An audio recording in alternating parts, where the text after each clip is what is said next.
चांगली गोष्ट आहे, आनंदाची बातमी तुम्ही सांगितलेली आहे. आनंद आहे आम्हाला. पार्थ पवारांचं नाव जे आहे ते म्हणजे त्यांचं नाव टाळलेलं आहे. मुंबई हायकोर्टानं फटकारलंय पोलिसांना.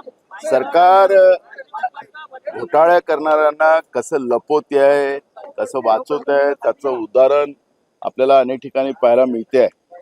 आपण पाहिलं की मुंबई महानगरपालिकेतले सहआयुक्त महेश पाटील त्यांना 1 महिन्याच्या सक्तीच्या रजेवर पाठवण्यात आलेलं आहे. त्यांनी कोरोना काळामध्ये मोठ्या प्रमाणात भ्रष्टाचार केला, त्यांच्यावर आरोप आहेत.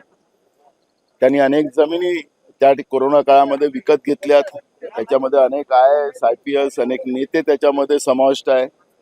मग त्याला अशा अधिकाऱ्याला तर बंडतर्फ करायला पाहिजे, पण त्याला 1 महिन्याचं मुंबई आयुक्तांनी निलंबित करणं म्हणजे सरकार आयुक्ताला पण त्या पद्धतीने सांगतात की हे लोक आपली आहेत, त्यांना वाचवा. 1 महिन्याचं नाही, त्याला बंडतर्फ करायला पाहिजे होतं त्या महेश पाटलांना, पण 1 महिन्यासाठी त्याला सक्तीच्या रजेवर पाठवण्याचं काम केलं. म्हणजे अनेक घोटाळे जे आहेत जे महाराष्ट्रामध्ये सरकारच्या माध्यमातून चाललेले आहेत त्याचा हा एक प्रत्यय मग पार्थ पवार असेल की आता मी महेश पाटलाचं मुंबई आयुक्त सहआयुक्ताचा जो मुद्दा मांडला त्या पद्धतीचं चित्र आपण पाहतो. कामकाजाला सुरुवात झाल्यानंतर वरिष्ठ मंत्री किंवा कॅबिनेट मंत्री सभागृहात उपस्थित नाहीत आज. यांना विधिमंडळाचं कामकाज जे आहे त्याचं सारस्व या सरकारला नाही. सगळे आपल्या सेटिंगमध्ये लागले राहतात आणि त्याच्यामुळे विधिमंडळाचं जो दर्जा होता महाराष्ट्राचा या सरकारने घालवलेला आहे असं म्हटलं तर वावगं ठरणार. न्यायालयानं असं म्हटलंय शेतकऱ्यांसाठी सहायता निधी. अजित पवार पार्थ पवार यांना का वाचवलं जातंय? अजित पवार यांचे मुलगा आहे म्हणून वाचवलं जाते का? अशा पद्धतीने बरोबर आहे, ते घटनाच तशी होती.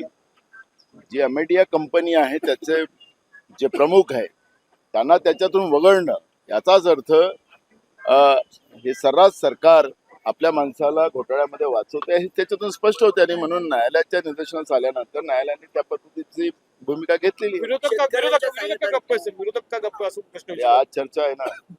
शेतकऱ्यांच्या सहायतेसाठी जो निधी जमा केला होता त्यापैकी फक्त काही लाखच जो आहे तो निधी वितरित करण्यात आला. बाकी तो निधी तो तसाच ठेवण्यात आलेला आहे. त्याच्यातही कोर्टाने यांना फटकारलेला आहे.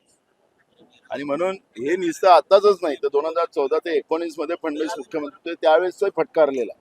त्यामुळे हे खोटारड आहे. शेतकरी विरोधी सरकार महाराष्ट्रामध्ये आहे, देशामध्ये. गेल्या 11 वर्षात